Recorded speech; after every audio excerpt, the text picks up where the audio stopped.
Watch this. That's a live interactive Wheel of Fortune game running completely inside PowerPoint. No plugins, no special software, just PowerPoint. And by the end of this video, you're going to know exactly how to build it. Hey, it's Jeff with Your Learning Career. I build games for anyone who needs to keep a group engaged. Before we build anything, I want to let you know that if you'd rather skip the build entirely and go straight to running the game, I've already done the work for you. I've got a template in my store. It's fully built with all the animations, all the sounds loaded. You just plug in your own content. And if you want something completely ready to play right out of the box, I also have a fully built version with 50 puzzles. Links for both are in the description below. And I also have a video that shows both of them in action, and you can check that out right here. If you're still here, I'm guessing you're ready to build your own from scratch. So let's go. First thing we're going to do is set up the Slide Master. This is the smart way to build this because anything you put in the Slide Master stays locked in the background. That way nothing gets accidentally clicked, moved, or deleted. So what we're going to do is go to View and then Slide Master. And then you're going to insert your game board background image here. So I found this one that I liked. So that's what I'm using. And now we're going to add squares. And basically these are simple green rectangles. You're just going to go up to Insert and then Shape. I'm going to pick a rectangle and then I'm going to put one there. And then for mine, I'm going to color them green. So I'll go to Shape Fill and I'll find a green that I like. And then you might do a little resizing. For this particular background that I found, this is how I'm gonna lay them out. You don't have to do it like this. This is just what I did. And basically, I'm just copying and pasting each one of these across. So now that they're there, I'm gonna close the master view under Slide Master, then I'll just hit Close Master View. Okay, so back on the regular slide, this is where everything's going to get layered on top of that background. We're gonna have a category rectangle at the top of the board. Basically, we're gonna go to Insert, and then I'll just get a rectangle, and I'll put that in there, and maybe I'll make that green.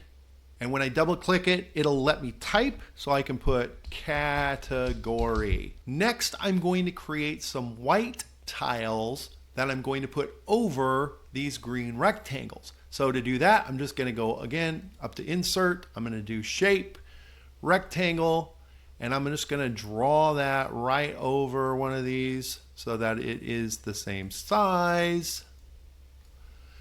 And then I'm going to color that white. Then again, I'm just going to copy these. I'm going to copy and paste these so that they're going to be the same number across this whole thing.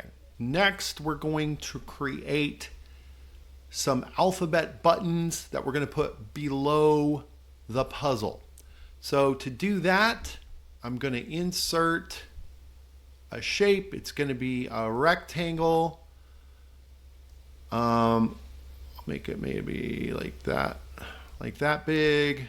I'll color it. You can color it whatever you want. I'm going to color it gray. And then I'm going to remove the outline, but I am going to give it an effect. I'll do this bevel, okay?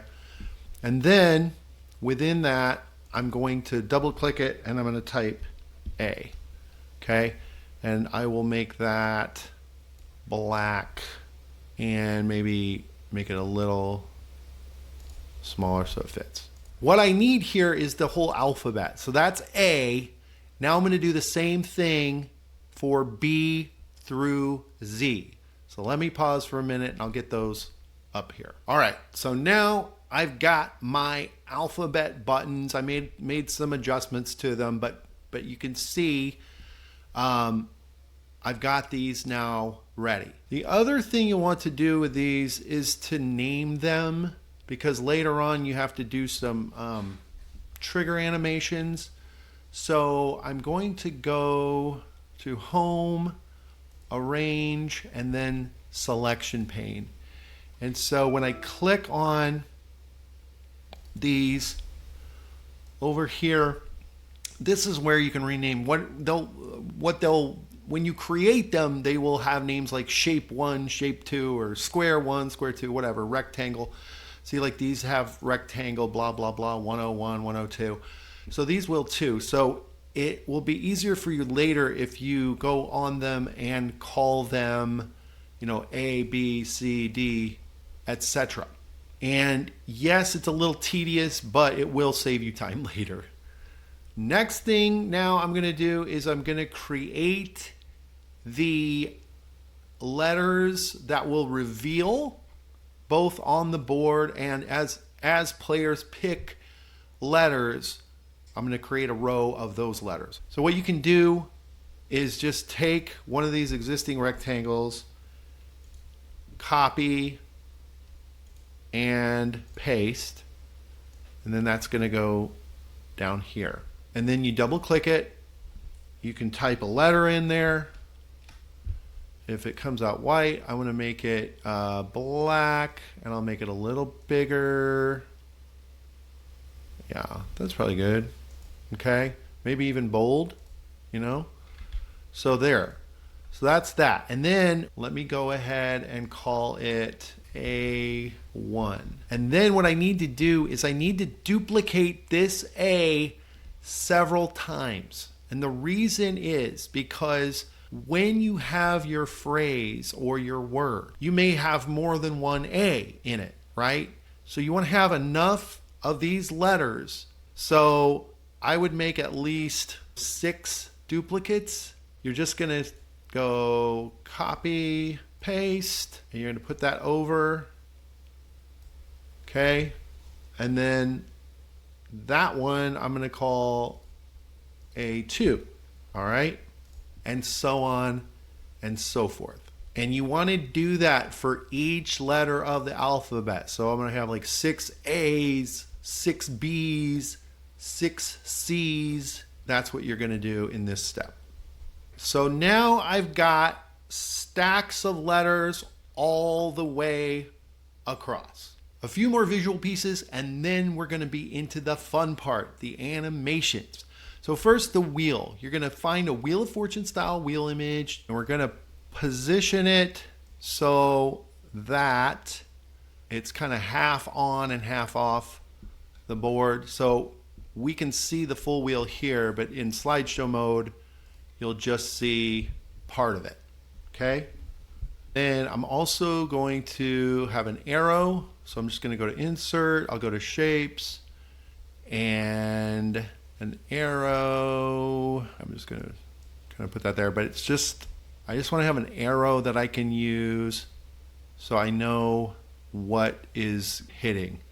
Maybe I will make that white so it's easier to see. Next, I need something that I'll use as a button. So I'm going to make a shape, rectangle, put that there, and I'm going to double click it, and I'm going to say spin/stop, because that's I'm going to use this button to spin and stop.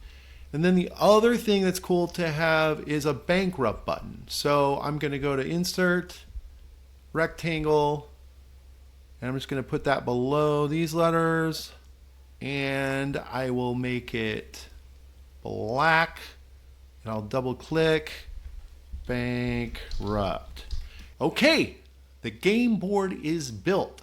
Every shape is in place. Now, here's the part most people don't know exists in PowerPoint, and it's what makes everything you just built actually come alive. Animation triggers. This is the secret sauce of the whole game. Everything so far is just shapes sitting on a slide. And what we're about to do is make them behave. So pay close attention here. This is where it gets really good. First, we're going to make this wheel spin. To do that, I'm going to click on the wheel. I'm going to go to Animations, and I'm going to pick this spin animation. Okay? I want it to be a trigger. So I'm going to go trigger on click of. Now something I should have done. See how this is called rectangle 343? Let's rename it. Okay, and I'm in the selection pane. I'm just going to double click that. I'm going to change this from rectangle 343 to spin and stop. Okay? So now let's try this again. So we've got the spin animation. It's going to be start on click for 4 seconds. I've got this effect option. It's going to be clockwise, and then it's going to be 2 spins, okay? Then the other thing I need to do is set up a trigger. I'm going to go to trigger on click of. Now this time, there it is, spin and stop. So I'm going to click that, okay? And let me show you what it looks like. So when I go to slideshow, notice when I click on the spin stop, see, it's going to spin.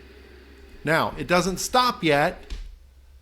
If I click it again, nothing happens. That's because I have to create another animation for that to happen. Currently, my wheel is here with this trigger, but something else I need to do is I need to right click it. I'm going to go to timing, and I need it to repeat. And the repeat I'm going to put until next click, okay? So repeat until next click. I'm going to hit OK. Oh, and the other thing, if you want there to be a sound with your wheel, that's also here. If I right click it and I go under effect options, that is where I can put a sound. So the sound does need to be a WAV file that's .wav. You can go on Google, you can search spinning wheel sound, and that's how you can put a sound with your wheel. Right here, okay? So we've got that, but now we need to make it stop. So to do that, I'm going to add another animation. I'm going to actually just make a real simple animation for this button. I'm going to do I'll just do a pulse animation, an emphasis, okay? And the reason for that is because since this is going to stop on the next click, well, then that next click will be on the spin stop button, and I need to add a trigger. So the trigger is on click of spin and stop, okay? So now I've got 2 animations for when I click on the spin and stop, okay? So now if I go to slideshow, now when I spin and I click it again, it stops. And then if I click it again, it spins. And then I click it again and it stops. All right, next will be the letter reveal animations. And this is where the game actually really comes to life in front of your players. So what we're going to do is for each stack of letters, so I'm just going to do it with the A as a demonstration, but remember we have stacks of letters here, okay? What you need to do is you need to select all of a letter.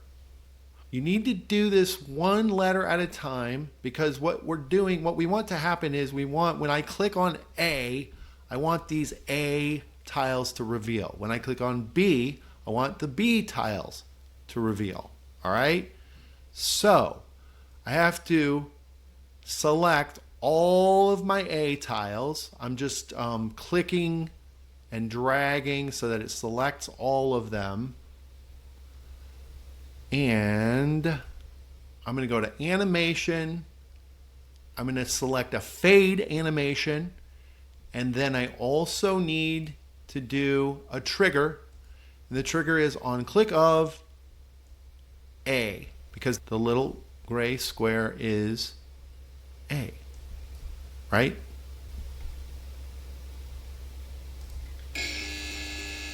So there you go.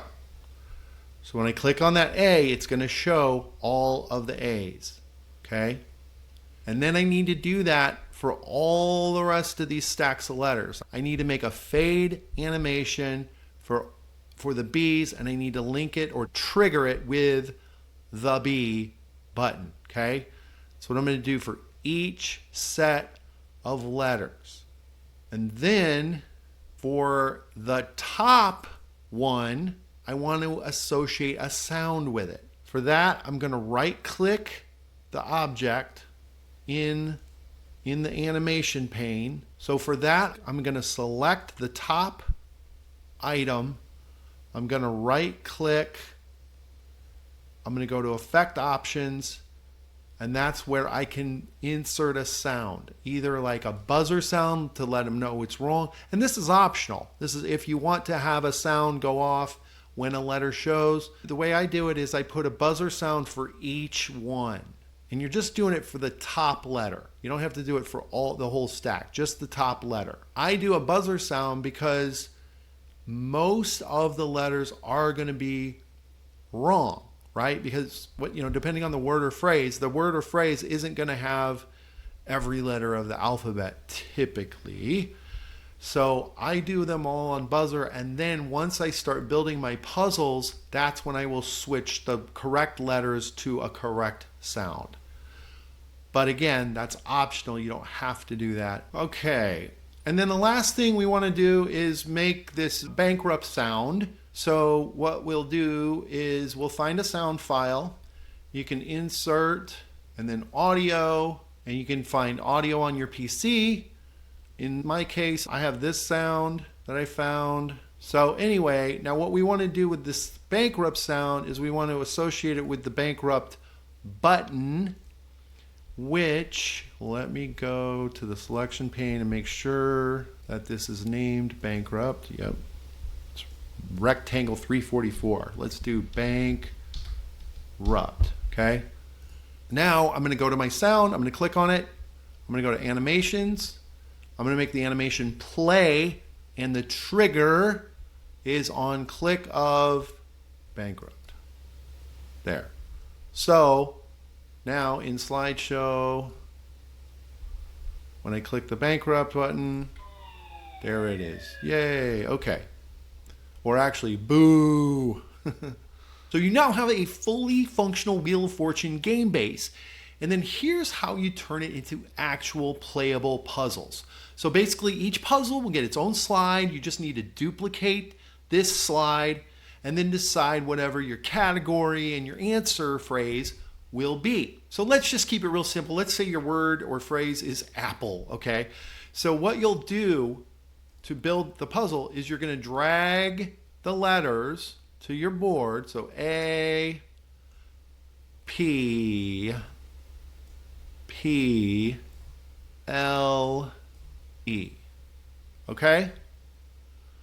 Now, these are now correct letters, so this is where I would go in to the animation pane and I would change the sound from buzzer to, something positive. Maybe there's a chime there. Okay? There you go. So I would do that for the correct letters. For each one, change the buzzer sound, because you want, when you're playing, see when I click the A, I want it to come up, oh, that's correct, as opposed to when I click the B and I get a buzzer sound, right?